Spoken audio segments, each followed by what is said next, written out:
సత్యం మంచిదే, కానీ అది నారాయణ స్వరూపం కావాలి. నిక్కచ్చిగా మాట్లాడడం, కొండబద్దలు కొట్టడం మంచిదే, అది లోకానికి క్షేమమా కాదా కూడా ఆలోచించాలి. ఎక్కువ మంది జీవహింస జరుగుతుంది అంటే సత్యం కంటే అసత్యం మంచిదన్నారు. అంత జీవహింస జరుగుతుంది అంటే ఆ క్షణానికి ఏదో చెప్పి తప్పించుకో. ఇంకా నాకు ఎక్కడైనా సరే నిజం చెప్పేయడం అలవాటు, నిజం చెబితే కొంపలు అంటుకుపోతాయి. ఒక్కోసారి శ్రీకృష్ణుడు పనిగట్టుకుని ద్రోణాచార్యుడి దగ్గర అబద్ధం ఆడించాడు. ధర్మరాజు నేను ఆడను అంటే తోలు ఊడిపోతుందని చెప్పి, ద్రోణాచార్యులు తోలు ఊడాలంటే నీ తోలు ఊడకుండా ఉండాలంటే అబద్ధం ఆడాల్సిందే. అర్జునుడు ఒప్పుకోలేదు, ధర్మరాజు కంటే ఎక్కువ అర్జునుడు ఒప్పుకోలేదు. ముందు అర్జునుడికి చెప్పాడు, సమయం సందర్భాన్ని బట్టి ఉంటాయి అబ్బాయి, సత్యం గొప్పదా అహింస గొప్పదా అంటే అహింసే గొప్పది అన్నాడు. అలాగని అబద్ధాలు ఆడమని కాదు. ఇక్కడ ప్రతిదాన్ని కొన్ని కోట్ల మంది ఈ మాట చెప్పడం వల్ల కొన్ని వేల మంది బాధపడతారు ఉంటే ఆ మాట చెప్పకపోవడం మంచిది.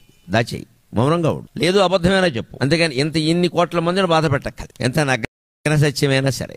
ఎందుకంటే ఇంతమందికి హింస అవుతుంది. అది మానసిక హింస కావచ్చు, శారీరక హింస కావచ్చు.